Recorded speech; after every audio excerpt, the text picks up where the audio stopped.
सावन का महीना भगवान शिव को इतना प्रिय है कि इस महीने में हम जो भी व्रत धारण करते हैं उसका फल हमें कई गुना होकर प्राप्त होकर मिलता है। और किसी भी कामना से व्रत धारण करते हैं हमारी वह कामना भगवान शिव की कृपा से पूर्ण होती है। ऐसे में एकादशी का व्रत जो कि भगवान श्री हरि विष्णु को अत्यंत प्रिय है और भगवान श्री हरि विष्णु भगवान शिव को अत्यंत प्रिय हैं, तो पुत्रदा एकादशी जो कि सावन मास के शुक्ल पक्ष में आती है, इस दिन व्रत धारण करने से भगवान श्री हरि विष्णु की कृपा तो प्राप्त होती ही है, इसके अलावा भगवान भोलेनाथ की विशेष कृपा प्राप्त होती है, जिससे कि इस व्रत को धारण करने से संतान प्राप्ति की कामना पूर्ण हो जाती है। और अगर संतान के जीवन में किसी भी प्रकार की परेशानी हो, कोई भी समस्या है, उस समस्या का भी समाधान हो जाता है। इस व्रत को धारण करने से संतान प्राप्ति भी होती है, या फिर संतान की सुरक्षा किसी भी प्रकार की कामना से आप यह व्रत धारण करते हैं तो आपकी कामना निश्चय ही भगवान भोलेनाथ और भगवान श्री हरि विष्णु की कृपा से पूर्ण होती है। तो दोस्तों, आज की वीडियो में आप जानेंगे कि साल 2025 में पुत्रदा एकादशी का व्रत कब है, एकादशी की तिथि कब प्रारंभ हो रही है, कब समाप्त हो रही है, व्रत हमें कब करना चाहिए और पारण का यानी कि व्रत खोलने का शुभ मुहूर्त क्या है, किस प्रकार से इस व्रत को पूजा आराधना करनी चाहिए, किन मंत्रों का जाप करना चाहिए और कौन सा उपाय करें जिससे कि संतान प्राप्ति की कामना पूर्ण हो, कौन सा उपाय करें जिससे कि संतान की सुरक्षा हो, संतान को सफलता की प्राप्ति हो और संतान को समस्त जीवन की दीर्घ आयु की प्राप्ति हो। तो आज की वीडियो में यह संपूर्ण जानकारी मैं आपको शेयर करने वाली हूँ, बहुत ही महत्वपूर्ण है। आज की वीडियो पूरा ज़रूर देख लीजिए और अगर वीडियो अच्छी लगे तो इसे लाइक भी ज़रूर कीजिए, क्योंकि आपके लाइक, आपके कमेंट मेरे लिए बहुत ही महत्वपूर्ण होते हैं। यही एकमात्र जरिया होता है कि जिनसे मुझे पता चलता है कि आपको यह वीडियो अच्छी लगती है और आपके लिए यह वीडियो उपयोगी है।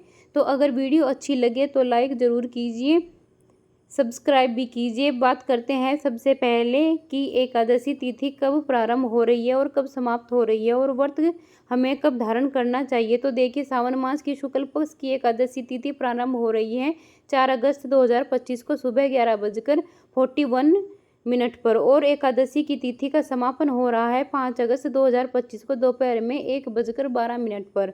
तो सूर्योदय कालीन तिथि में ही हम एकादशी का व्रत धारण करते हैं और इसके अनुसार 5 अगस्त 2025 को श्रावण मास की पुत्रदा एकादशी की व्रत हम धारण करना है हमको। एकादशी के दिन सूर्योदय काल का समय है सुबह 5:45 पर और सूर्यास्त का समय होगा शाम को 7:09 पर।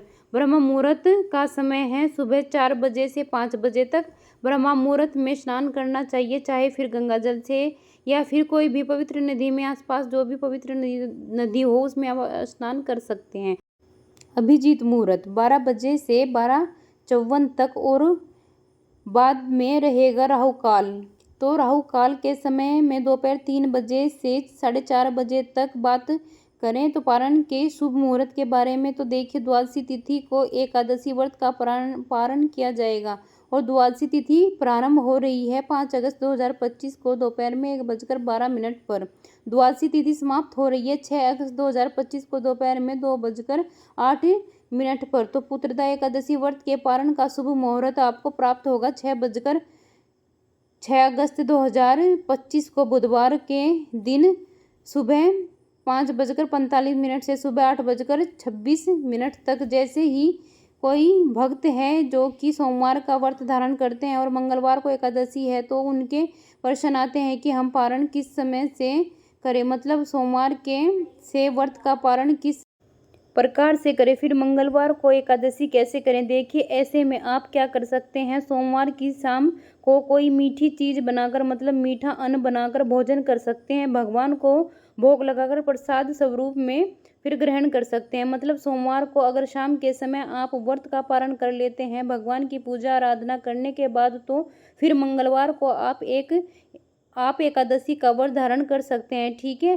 तो जो भक्त एकादशी का व्रत करते हैं और सोमवार का भी व्रत करते हैं तो सोमवार के व्रत का पालन आपको शाम को सोमवार की शाम को ही कर लेना है, ठीक है। अगर आप एकादशी का व्रत करते हैं तो दशमी तिथि के नियम का पालन आपको करना होगा। एक दिन पहले जैसे कि 4 अगस्त को दशमी तिथि के नियम का पालन करना है आपको, तो 4 अगस्त को यानी कि दशमी तिथि के दिन आपको शुद्ध और सात्विक भोजन लेना होता है और पूर्ण रूप से ब्रह्मचर्य का पालन करना है। इसके अलावा संभव हो तो भूमि पर शयन करना चाहिए। फिर एकादशी के दिन प्रातः काल जल्दी उठकर नित्य कर्मों से निवृत्त हो जाइए, स्नान कीजिए। फिर साफ स्वस्थ कपड़े धारण करके भगवान सूर्यदेव को जल दीजिए और अपने घर के मंदिर में भी विधि विधान से भगवान विष्णु की आराधना कीजिए। उनके सामने शुद्ध घी का दीपक जलाकर अपने व्रत को, अपनी पूजा का संकल्प ले लीजिए। फिर अपनी पूजा प्रारंभ कीजिए, अभिषेक कीजिए उनका पंचामृत के द्वारा और फिर पीले वस्त्र अर्पित कीजिए, पीले पुष्पों से उनका श्रृंगार कीजिए, चंदन से श्रृंगार कीजिए और इसके बाद माखन मिश्री का भोग लगाइए। पुत्रदा एकादशी पर विशेष रूप से भगवान श्री हरि विष्णु के बाल स्वरूप की, श्री कृष्ण के बाल स्वरूप कान्हा जी के लड्डू गोपाल की पूजा आराधना की जाती है। तो ठाकुर जी को माखन मिश्री का भोग लगाइए और केले का भी भोग लगाइए। जो भी ऋतु फल आपके पास हैं, उपलब्ध हैं, अब भगवान श्री हरि कृष्ण को उन्हीं का भोग अर्पित कीजिए और विधि विधान से उनकी पूजा करके उनकी आरती कीजिए। फिर दिन भर आपको व्रत धारण करना होता है। शाम को फिर से भगवान श्री हरि विष्णु की विधि विधान से पूजा कीजिए।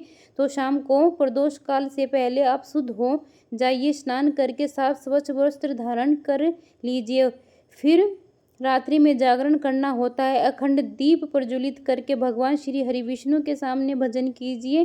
जितना हो सके मंत्रों को जाप कीजिए। अगर आपकी कोई कामना है तो कामना के अनुसार जाप कर सकते हैं। निष्काम भाव से हरे कृष्णा कृष्णा कृष्णा हरे हरे, हरे रामा रामा रामा हरे हरे, इस प्रकार से भगवान श्री कृष्ण के भजन कीर्तन करते हुए रात्रि का जागरण करना चाहिए। और फिर अगले दिन प्रातःकाल जल्दी उठकर स्नान करके और भगवान श्री हरि विष्णु के विधि विधान से पूजा करने के बाद किसी भी ब्राह्मण को भोजन कराकर और फिर सुबह भी अपने व्रत का पालन करना चाहिए। तो इस प्रकार से दशमी से द्वादशी तक का नियम होते हैं। इन नियमों का जब हम पालन करते हैं तभी हमारे व्रत का संपूर्ण फल हमें प्राप्त होता है।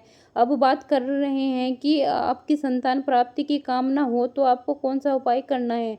देखिए, किसी प्रकार से मैंने व्रत बताया है, जिस प्रकार से मैंने ये व्रत बताया है तो व्रत धारण कर लेना है आपको। अगर आपके पहले से ही व्रत कर रहे हो तो मान लीजिए आप व्रत नहीं करते हैं तो आप शुद्ध और सात्विक भोजन बना लीजिए। किसी भी प्रकार से तामसिक चीज़ों से जैसे लहसुन प्याज इत्यादि का सेवन नहीं करना है आपको। और विश्वास से आपको भगवान श्री कृष्ण की मतलब ठाकुर जी की, लड्डू गोपाल जी की आराधना करनी है। पूजा विधि विधान से होनी चाहिए, मैंने आपको बताया है भी। इसके अलावा आपको मंत्र जाप करना चाहिए। ओम देवकी सुत गोविंद वासुदेवाय जगत धीमहि तन्मे कृष्ण तमे अहम शरणम गति।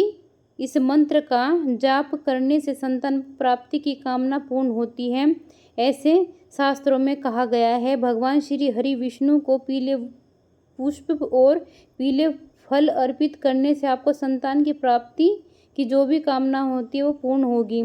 संतान का सुख प्राप्त होता है। संतान प्राप्ति का आशीर्वाद भगवान श्री हरि विष्णु की कृपा से प्राप्त होता है। संतान प्राप्ति के लिए जो भी तीसरा उपाय है बहुत ही आसान है। आज के दिन अगर आप पीले वस्तुओं का दान करते हैं, जैसे कि पीले वस्त्र का दान करते हैं, इसके अलावा पीले फलों का भी दान किया जाता है, जैसे कि केले का, आम इत्यादि, और पीला मिठाई का भी, बेसन की लड्डू हो या फिर बेसन की बर्फी हो, जिस प्रकार से इन चीज़ों का भी अगर आप दान करते हैं तो किसी भी ब्राह्मण का, वेद पाठी ब्राह्मण को जो कि पूजा पाठ करते हैं, गायत्री मंत्र का जाप करते हैं, ऐसे किसी भी धार्मिक ब्राह्मण को अगर आप चीज़ें दान करते हैं, उनके चरण स्पर्श करके उनका आशीर्वाद लेते हैं, विशेषकर ब्राह्मण के द्वारा संतान प्राप्ति का आशीर्वाद मांगिए। अगर इस प्रकार से ब्राह्मण आशीर्वाद देते हैं तो आपकी कामना जल्दी पूरी होगी।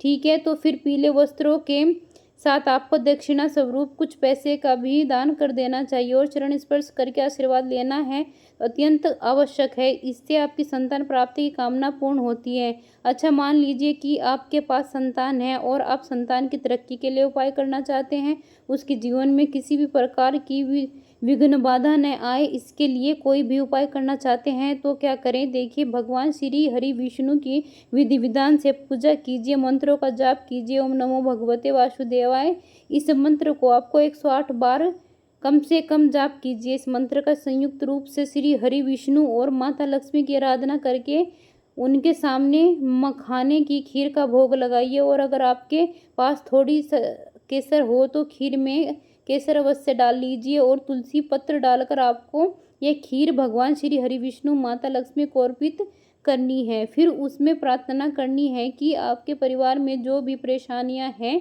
संतान को लेकर परेशानी हो या फिर किसी भी प्रकार की परेशानी हो, कोई भी समस्त प्रकार की परेशानी का निवारण हो जाता है जब हम संयुक्त रूप से श्री हरि विष्णु और माता लक्ष्मी की आराधना करके खीर भोग अर्पित करते हैं। तो और जब आपकी पूजा पूर्ण हो जाए तो यह खीर प्रसाद स्वरूप में परिवार के सभी सदस्यों को खिला दीजिए और प्रसाद देते समय आपको यह मन में भावना जरूर रखनी है कि अब सब कुछ ठीक हो जाएगा, क्योंकि भगवान श्री हरि विष्णु का आशीर्वाद आप सबको मिल गया है।